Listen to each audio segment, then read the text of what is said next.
Hey everyone, I'm Melissa from Knitting the Stash, and this is episode 94 in the series. Welcome to the new and improved yarn room. Yay!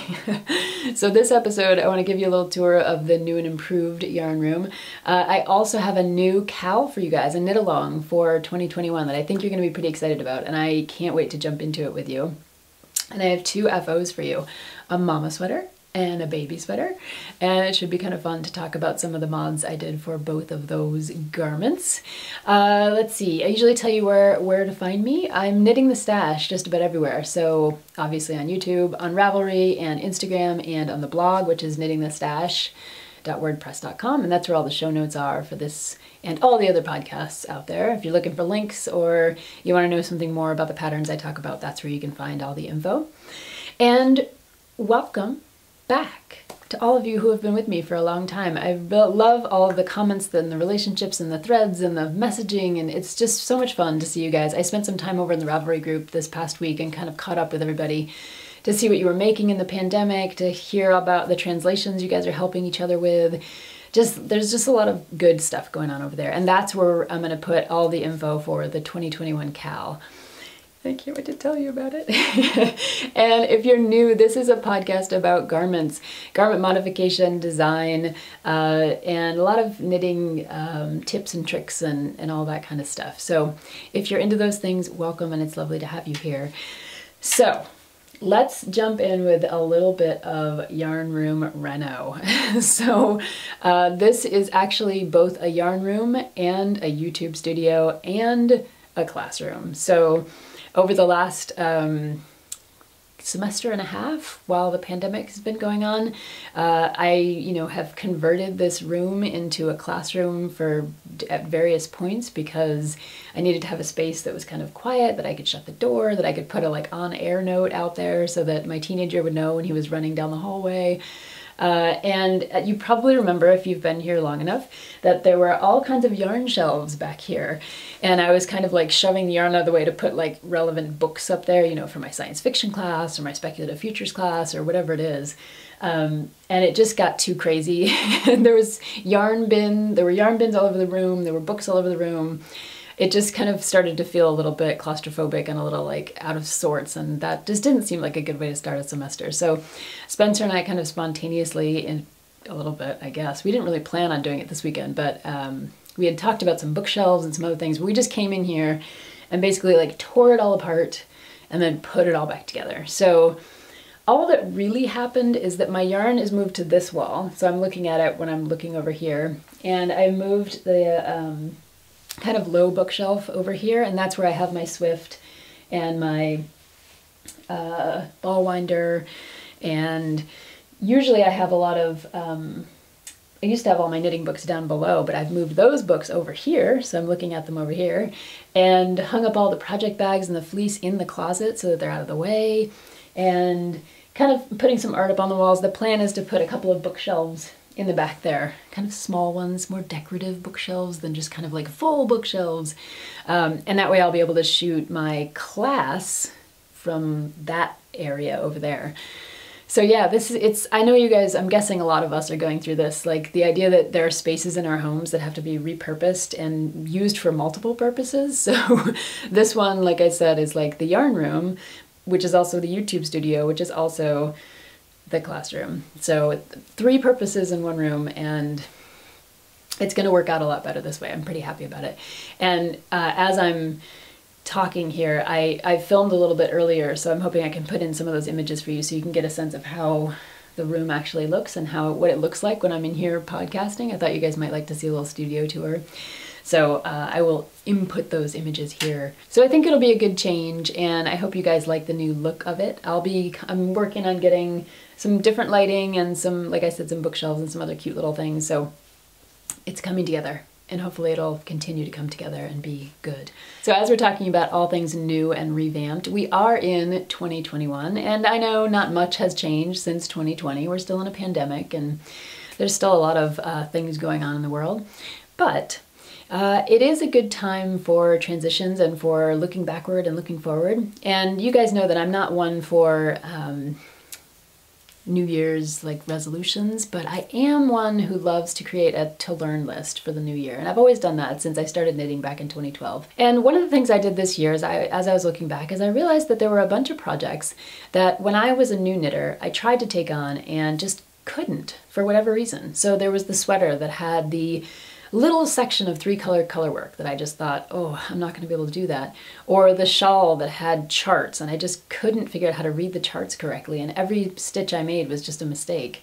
Or the set of colorwork mittens that I just couldn't make my fingers do what they were supposed to do on that small circumference and everything turned out too tight. I could barely fit my finger into like part of the mitten. So I thought, what about doing a KAL for 2021 that's called the Out of My League KAL? And basically what I want to do is take on projects that I once thought were out of my league. Things that I thought I couldn't do, things that were too hard when I first started knitting, things that I feel like now I could challenge myself to go back and try it and finish it and see if I could be successful at it. So I know that's what I'm going to be knitting for sporadically throughout 2021 are these projects. I want to return to them and kind of revisit them and revamp them and come up with ways to be successful at them. And I hope you'll join me. So this will be the Out of My League 2021 knit along.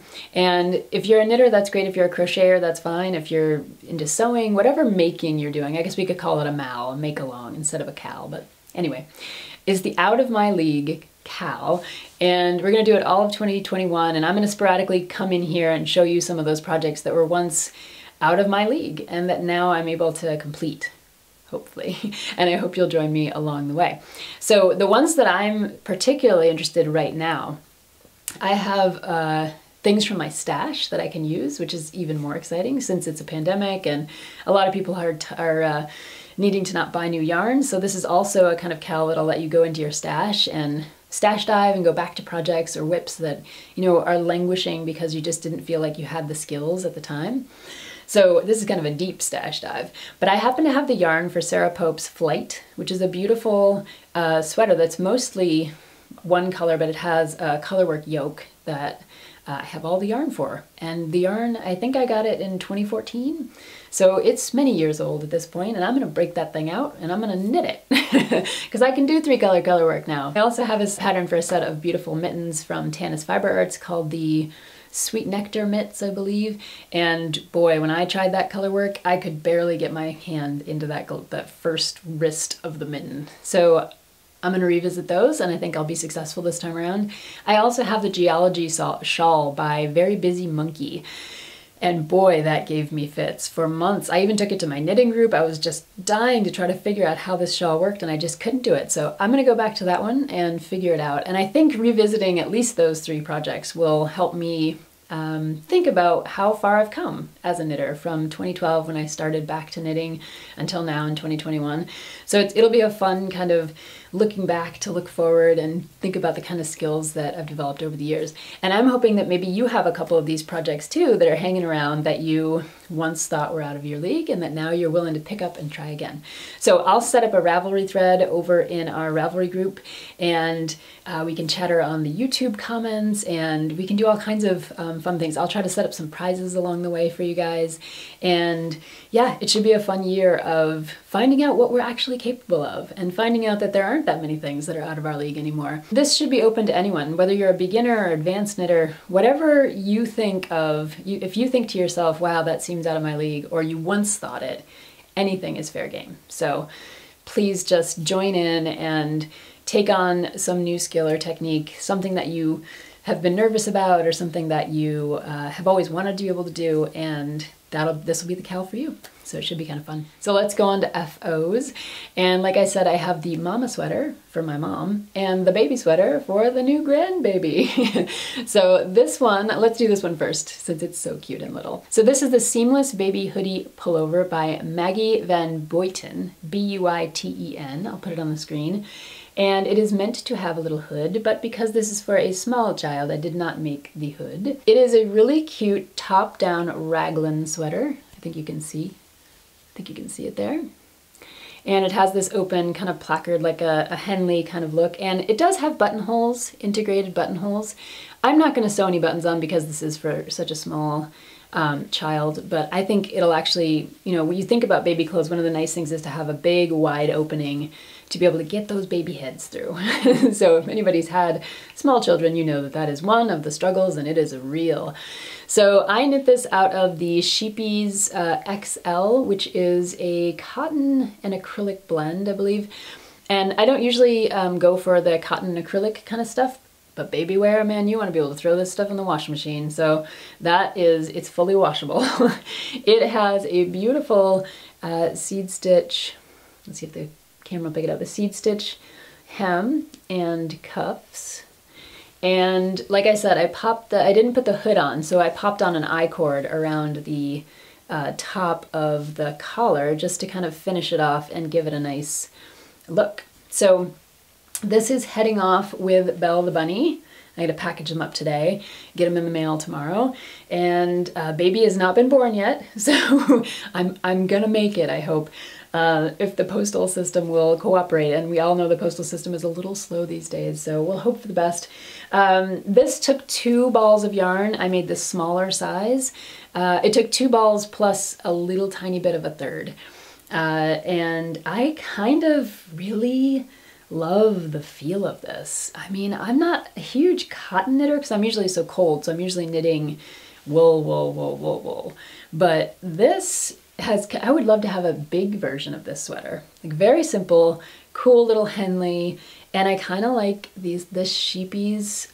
It has that really cool kind of fade charcoal-y thing going on. So it's not just straight black and it's not just straight charcoal. It's just got a little depth to it. Like you can, the camera's picking it up really well. It has a kind of nice depth to the fabric and a really great feel to it. And if this were in a bigger size, I would totally wear it. Maybe that's an idea. I'll get some Sheepies and make one of my own. So that is baby sweater. And now I have mama sweater. So let me pull this guy up.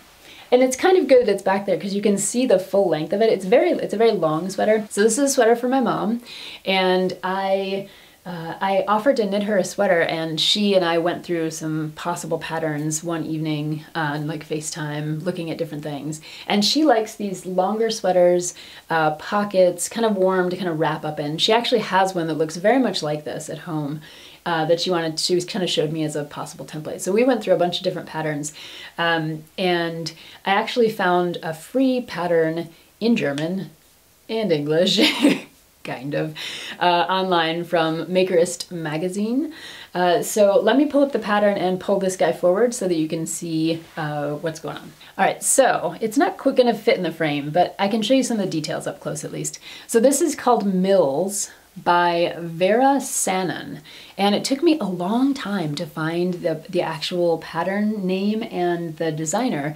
I ended up taking an image from the PDF that I had and putting it in Google Images for it to pop up in Ravelry finally. It is a free pattern. Like I said, it's in German and very roughly translated into English. So kind of a Google Translate, just like pop the whole pattern into Google Translate and see what you get. So I had to do a lot of kind of figuring on my own for this one, which was just fine because I'm used to top-down raglans and I'm used to shawl collars, and you know, the additions that I wanted to make, I kind of knew what I was going to do here. So it is a top-down raglan, and this band is completely added after the fact. So you're basically knitting back and forth on this body part that starts here and wraps all the way around. I really wish we could get it all in the frame, but you're knitting basically like the kind of vesty version of the whole thing. And then later you add this collar on. So one of the first things that you should know about this pattern is that the measurements for the pattern are from this distance all the way around, as if the collar were closed in the front. And I think that makes a difference because if you didn't recognize that, you might knit a smaller size than you think you need. I knit a bigger size than I thought I needed to make sure that the actual bust measurement was going to be from outside the collar, so that if the collar was folded back, it wouldn't be the only way to kind of make up for the bust measurement. Does that make any sense? You just need to know that instead of measuring that the pattern measures it here to here rather than here to here. So if this is open, then you've lost those number of inches in the middle. So what else did I do here? I modified the arms a little bit. They are quite big and chunky and bulky. This really is like a cozy weekend kind of sweater. So I ended up doing some extra decreases right around the cuff. And that's one of the nice things about a sweater cuff, is that if you're getting toward the bottom and either you've mismeasured your decreases or you just don't like the way that the sleeve is working out toward the body, you're like, you know, I don't want it to be so open. I want it to be kind of closed. You can decrease right before your ribbing and it'll be kind of hidden within the ribbing and it won't show too much, especially when you're wearing it, because when you're wearing it, the ribbing is going to be puffed out just a little bit. Now this sweater was supposed to have seed stitch all along the hems, this hem at the bottom, and the entire front band. I'm not that into seed stitch. I like seed stitch. I think seed stitch is pretty on this baby sweater. Gorgeous, fun, cute little bits of seed stitch. But on this sweater, I didn't want to go with seed stitch everywhere. So I went with a basic ribbing, and I think it turns out pretty nice. I think it gives you a little bit of a hug at the bottom to make sure that the garment isn't just kind of hanging loose. It'll be a little warmer that way for my mom. I also added pockets, which I think you could see when it was back there, but here, I'll hold them up here.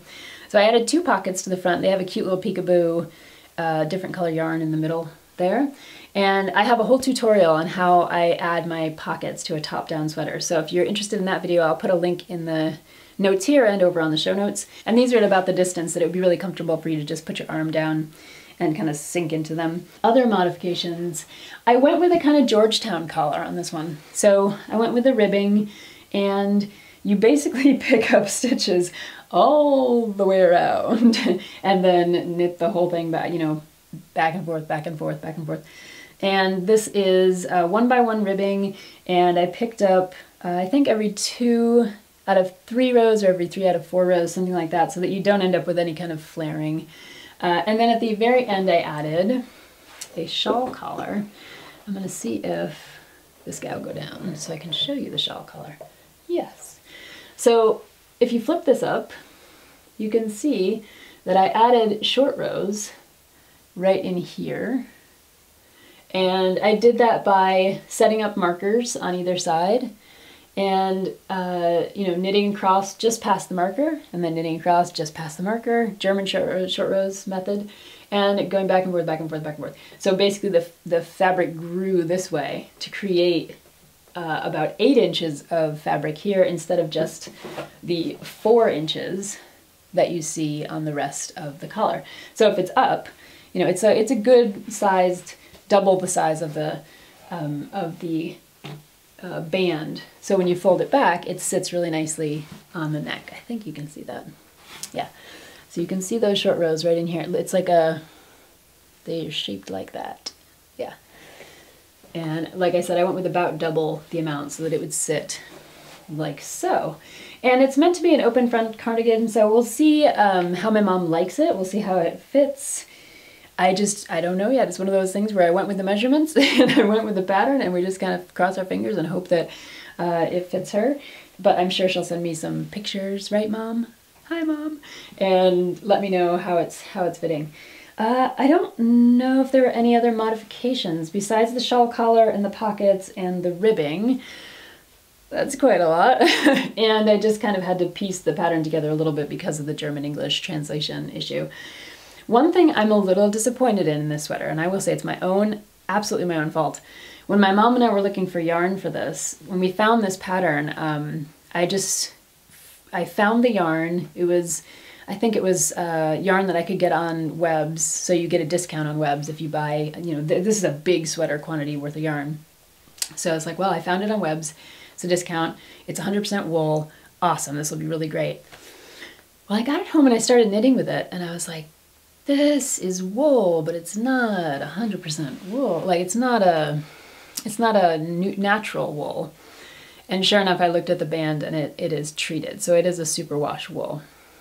I was disappointed. So this is the Lana Grossa Bingo, And, you know, it's an affordable yarn, I think, especially for a large sweater like this, and that's probably why it was the recommendation of the designer. But had I recognized that, I don't think I'd knit a sweater this long in a superwash wool, because it may have the tendency to drape and kind of stretch differently than a wool would. A wool is going to hold its shape and be a little more elastic, whereas this, it's definitely going to get weekendy. You know, it's going to get casual, it's going to get a little drapey and a little relaxed. I think that'll be okay for this sweater because it is intended to be a very kind of relaxy, kind of hangout kind of sweater. But next time, if I ever knit another long sweater, I'm gonna make sure that it's not a superwash wool. Sadly, yeah. That's my only real, reservation about this project, was that it ended up being a superwash wool. But I only realized that about, you know, like halfway into it, and I was like, I'm not ripping that out. So it is what it is, and sometimes you end up with the superwash sweater. But I think it'll be good. That way, Mom, if you're watching, you can launder this. You don't really have to worry too much about it. It's not going to be the kind of sweater that's going to felt and shrink and all that kind of stuff. I mean, I'd be gentle with it, but yeah, you can wash it. So that's kind of cool. Actually, I think the wool in the pockets might be wool, so you got to be kind of careful with that. Tricky, tricky, tricky. Sorry, Mom.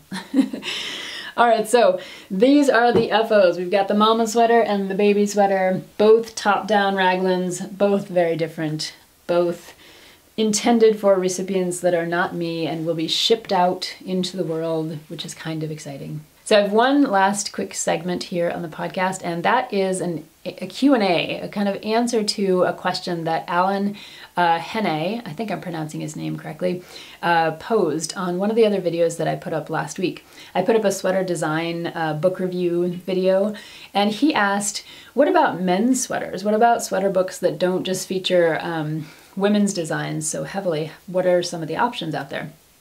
And he was specifically looking for some basic pattern books that could give him a kind of entree into designing for men and men's sweaters.